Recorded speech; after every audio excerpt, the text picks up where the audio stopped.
Hello everyone, good morning and hope so आप बढ़िया होंगे, अच्छे होंगे और पढ़ाई आपकी अच्छी चल रही होगी। ठीक है, तो फिर आज हम आते हैं लेक्चर नंबर 17 या कहे दो टॉपिक नंबर 17 जो हम आज कवर करने वाले हैं। देखते हैं कहाँ तक हो पाता है। जो चीज़ें मतलब इसकी 2 क्लासेस करेंगे, बट क्लास किसकी है? तो क्लास है कॉम्प्लेक्स नंबर की, है ना। क्या हम पढ़ेंगे? हम पढ़ेंगे कॉम्प्लेक्स नंबर। ठीक है, दिख रहा है साफ साफ? कॉम्प्लेक्स नंबर्स, ठीक है। जिसे हम क्या बोलते हैं? जिसे हम बोलते हैं सम्मिश्र संख्या। क्या बोलते हैं भाई? जिसे हम बोलते हैं सम्मिश्र संख्या। क्या कहते हैं? सम्मिश्र संख्या। संख्याएं भी कह सकते हो। ठीक है, चलो तो आज इसी के बारे में हम डिस्कस करेंगे। बाद हम फिर जानेंगे इसका कैसे पैटर्न क्या होता है, कैसे क्या आती है। पहले अच्छा, कॉम्प्लेक्स नंबर या जो सम्मिश्र संख्या है, इसको हम डिनोट कैसे करते हैं? तो इसको हम अगर हम दिखाएंगे, अगर हम इसका डिनोट इसे हम करेंगे तो डिनोट करते हैं हम जेड से।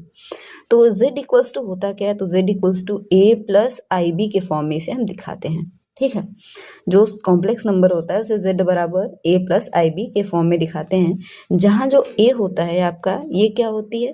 ये आपकी होती है इसकी रियल वैल्यू, है ना, रियल वैल्यू। और ये जो होती है b, यहाँ पे b होती है imaginary value.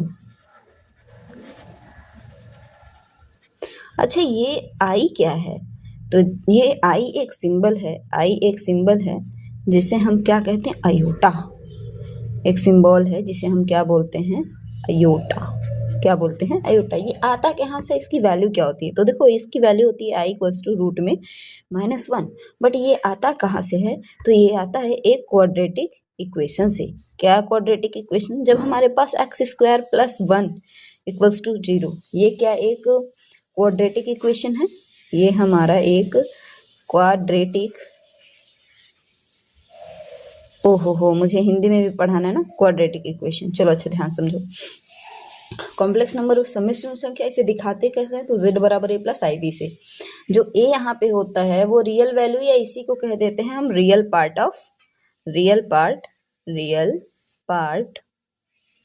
Of complex number, है ना।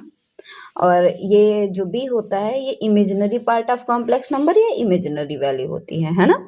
और इसे हम क्या कह सकते हैं? इमेजिनरी पार्ट बोलोगे। इमेजिनरी पार्ट ज़्यादा सही लगता है ना, पार्ट ऑफ कॉम्प्लेक्स नंबर बोलना ज़्यादा सही है। Imaginary part of complex number को यहाँ CN से मैंने दिखा दिया, ध्यान समझिएगा थोड़ा। यानी सम्मिश्र संख्या का वास्तविक भाग, सम्मिश्र संख्या का काल्पनिक भाग। ठीक है, या सम्मिश्र संख्या का वास्तविक मान, सम्मिश्र संख्या का काल्पनिक मान।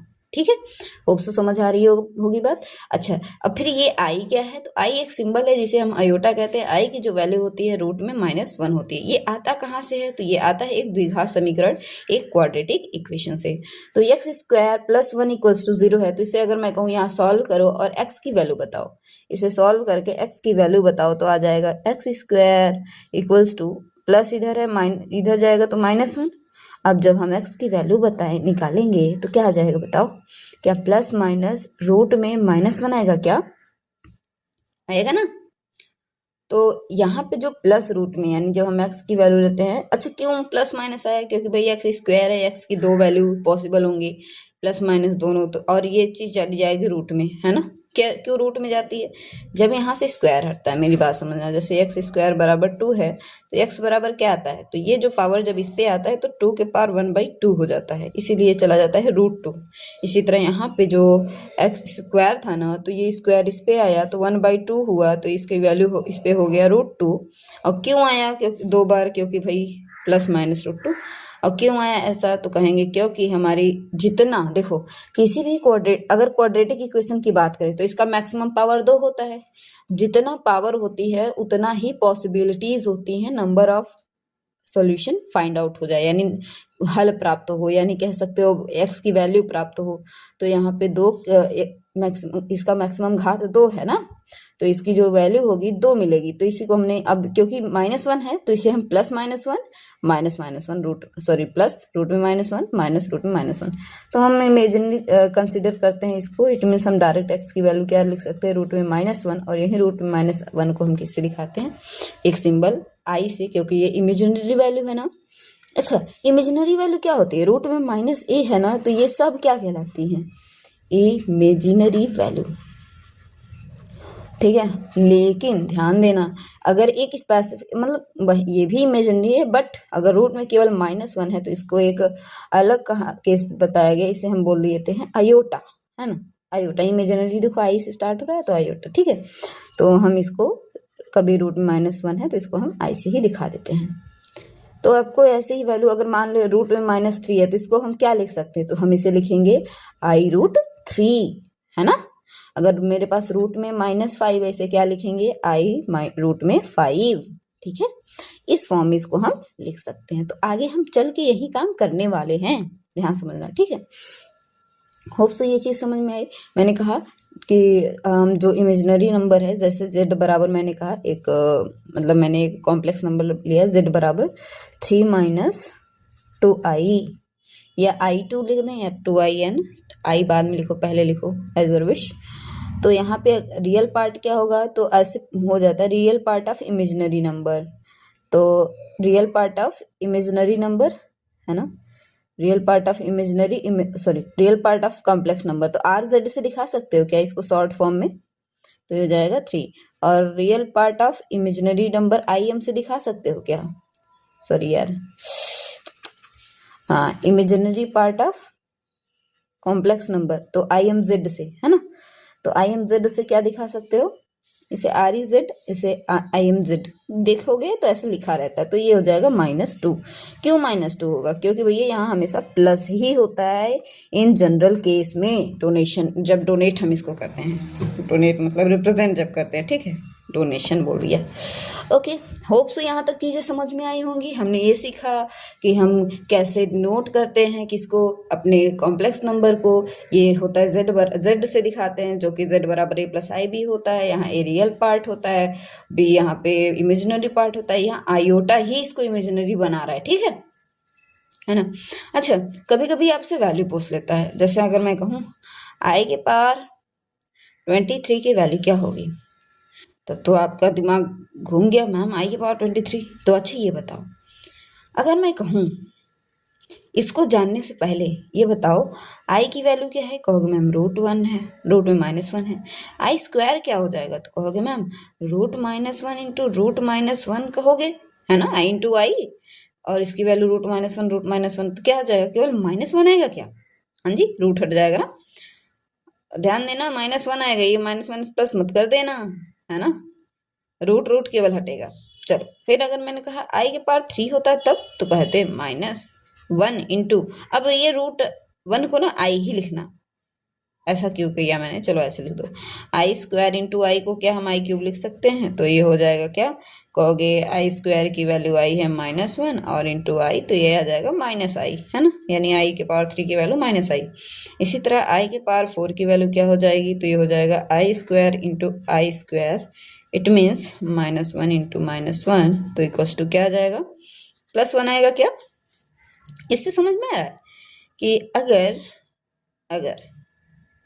अगर फिर आगे मैं ऐसे करूँ, i के पावर 5 की वैल्यू क्या हो जाएगी, तो कहोगे i के पावर 5 को क्या i के पावर 4 इंटू आई लिख सकते हैं, बिल्कुल लिख सकते हैं। i के पावर 4 की वैल्यू 1 है, और i के पावर ऐसे ही रहेगा, तो i के पावर 5 की वैल्यू i हो जाएगी। इसी तरह से अगर i के पावर, इट मीन्स जब i के पावर में 4 का मल्टीपल हमेशा होगा ना, तो हमेशा वैल्यू क्या आ जाएगी, +1 आएगा। i के पावर में 5 का मल्टीपल होगा तो हमेशा वैल्यू i आएगी, है ना। इसी तरह i के पावर अगर 6 हो जाए तो इसे हम ऐसे लिख सकते हैं, i के पावर 4 इंटू आई स्क्वायर, इसे ऐसे भी लिख सकते हैं, i के पावर 4 + 2, है ना, देखो बेस सेम होता है तो पावर ऐड हो जाती हैं, तो वही कहानी है ना। तो i के पावर 4 की वैल्यू 1 है और आई स्क्वायर की वैल्यू -1 है, तो वैल्यू क्या आ जाएगी, -1 आएगा क्या, आएगा ना। तो यहाँ से एक फॉर्मूला मिल जाता है क्या, कि अगर i की पावर 4k है इट मीन्स आई के पावर में अगर 4 का मल्टीप्लाई है तो ये हमेशा वैल्यू क्या मिलेगी, हमें 1 मिलेगी। ठीक है, समझ पा रहे हो? अगर आई की पावर 4 के प्लस 1 है तो इसकी हमेशा वैल्यू क्या मिलेगी, इसकी हमेशा वैल्यू आई मिलेगी। अगर आई के पावर 4 के प्लस 2 है, देखो ये है ना, 4 के मतलब 4 का मल्टीपल एन प्लस 2 है तो इसकी वैल्यू हमेशा -1 मिलेगी। और अगर आई के पावर 4 के प्लस 3 है तो इसकी वैल्यू हमेशा -i मिलेगी। आप निकाल सकते हो 7 पे रख के। ठीक है, तो ये चीज़ आपको ध्यान रखना है, ये चीज़ आपको याद रखनी है। ठीक है, आपको नॉर्मल कैलकुलेशन में ये दे देता है। ठीक, आ जाओ। तो ऐसे ही अभी इसी में आप सीखते हो। अभी हम इमेजिनरी नंबर के बारे में जान रहे हैं, इसका भी अलजेब्रिक फॉर्म जानेंगे, कैसे इसमें जोड़ घटाना गुणा भाग, कंजुगेट कैसे फाइंड आउट करते हैं। तो अभी कंजुगेट देखो अभी सीख लो। जैसे z बराबर a प्लस आई बी है ना, तो इसका कॉन्जुगेट जिसे संयुक्ति कहते हैं, संयुग्मी है ना, कंजुगेट, कंजुगेट मतलब होता है कंजुगेट ऑफ कॉम्प्लेक्स नंबर यानी संयुग्मी। आपने पढ़ा होगा इसको, संयुग्मी क्लास 11th में है संयुग्मी। ठीक है, तो इसका कंजुगेट क्या होगा, z बार हो जाएगा। तो यहाँ पे z bar equals to a minus I B है ना, सिंबल ही चेंज हो जाता है ये। और हमेशा अगर मैं कहूँ इन दोनों का मल्टीपल क्या होगा, यानी z इंटू जेड बार। तो इसको आपको अभी सिखाएंगे, आप भी इसके लिए थोड़ा वेट करना। तो थोड़ा वेट क्या करना है, चलो कर ही लो। a प्लस आई बी हुआ into a minus I B हुआ। ठीक है, इसका मल्टीप्लाई इसमें करोगे, देन इसका मल्टीप्लाई इसमें करोगे, फिर इसका मल्टीप्लाई इसमें करोगे, इसका मल्टीप्लाई इसमें, जैसे हम नॉर्मल मल्टीप्लाई करते हैं। ठीक है, यहाँ तक चीजें समझ में आई? तो अभी इसी का जोड़ घटाना गुणा भाग सब देखेंगे जब एडिशन, यानी हम चलो देख लेते हैं। ठीक है, संयुग्मी भी बदलना है आगे, संयुग्मी कैसे पूछा जाएगा, चलो क्वेश्चन एक आध दो बता देते हैं इस पे।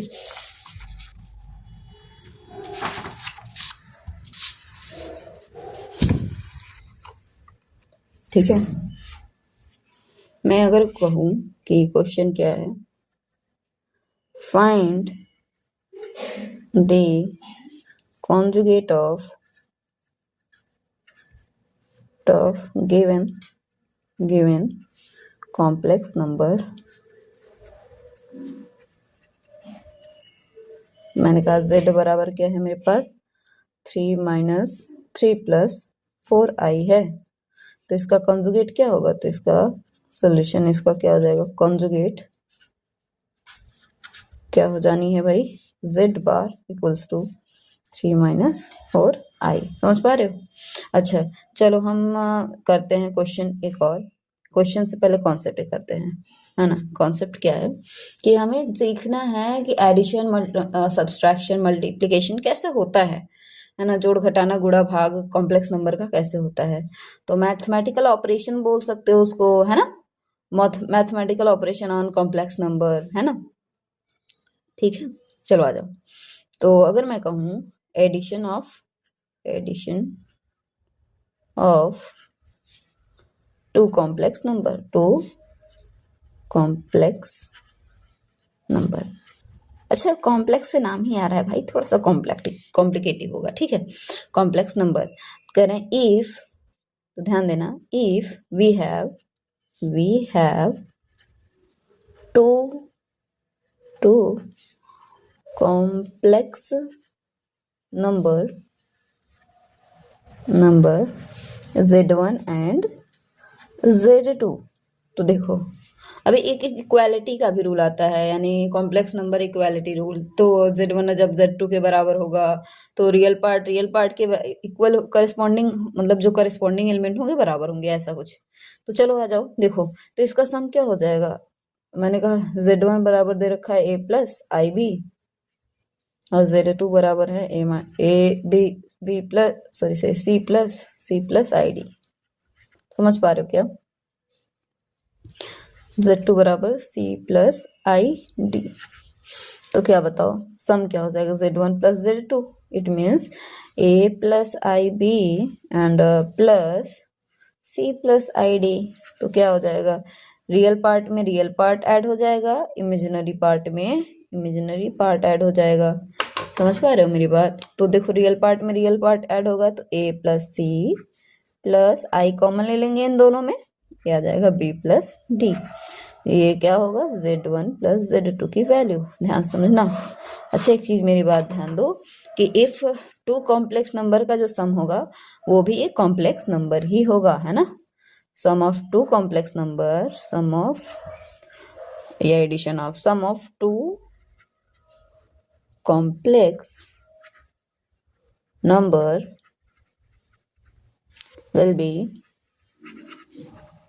complex number, will be a complex number, यानी वो भी एक कॉम्प्लेक्स नंबर ही होगा, कुछ बदल नहीं जाएगा, इंटीजर विंटीजर नहीं हो जाता, वो कॉम्प्लेक्स नंबर होते हैं। अच्छा एक चीज ध्यान देना, कॉम्प्लेक्स नंबर में जो ए बी के पार्ट होते हैं वो रियल नंबर होते हैं, है ना, वो रियल वैल्यू होते हैं, ठीक है। क्योंकि आई लग जाता है तो बी भी क्या हो जाता है, वहां पे रियल हो जाता है। ध्यान से हम इंटीजर्स भी बोल सकते हैं, ठीक है। आ जाओ, ओके, यहाँ तक चीजें समझ आ गई होंगी। और अगर इसी तरह से सब्सट्रैक्शन पूछे, सब्सट्रैक्शन में क्या होगा, z1 माइनस z2 होगा। z1 की वैल्यू क्या हो जाएगी, इसमें से अब ये घटाएंगे a माइनस सी, और फिर यहाँ पे प्लस c माइनस डी, और i कॉमन होगा, i आप इधर भी रख सकते हो इधर भी रख सकते हो, ठीक है, चाहे जिधर आपका रखने का मन हो। तो ये हो जाएगा, मल्टीप्लाई भी बता दिया है ना, मल्टीप्लिकेशन जब कहेगा थोड़ा सा समझ लो मल्टीप्लिकेशन में, तो z1 इंटू z2 हो जाएगा, तो a plus I B and c plus I D. तो पहले मैंने a से c में मल्टीप्लाई करा तो ये आया a इंटू सी, है ना, a c, फिर मैंने a से इसमें करा मल्टीप्लाई तो plus i into A D, फिर मैंने इसका इसमें मल्टीप्लाई करा तो प्लस i बी सी, फिर मैंने इसका इसमें करा तो प्लस आई के आई स्क्वायर आएगा और b इंटू डी हो जाएगा। अब आई स्क्वायर की वैल्यू बता दो तो बहुत अच्छे से याद होगा आपको, आई स्क्वायर -1 के बराबर होता है क्या, तो ए सी प्लस इन दोनों में आई कॉमन है, आई कॉमन लिया है, ए डी प्लस इन दोनों में बस ले रहे हैं, इन दोनों में आई कॉमन है ना, तो हम A D plus B C आया एंड और यहाँ पे आई की वैल्यू क्या रख दिया -1, तो प्लस -1 इंटू बी डी तो यह माइनस बी डी हो जाएगा, यानी अगर मैं इसको माइनस ले लूँ तो a c plus I A D plus B c plus minus minus B d, तो आप ये रियल बन गया, ये रियल बन गया, इन दोनों को एक साथ ले सकते हैं, तो यह A C minus B D एक साथ plus I A D plus B C एक साथ, दिस इज योर सॉल्यूशन, ठीक है, समझ आया। तो चलो आपने सीखा इतना, ये बेसिक अभी था, है ना। अब हम कल जो क्लास लेंगे उसमें हम एडवांस पढ़ेंगे, जिसमें क्वेश्चन सॉल्व करेंगे एंड थोड़ा सा और उसको उससे बेहतर करने वाले हैं, ठीक है। तो इसे रिवाइज कर लेना, ये आसान है भी, ठीक है। Okay bye bye, see you next class.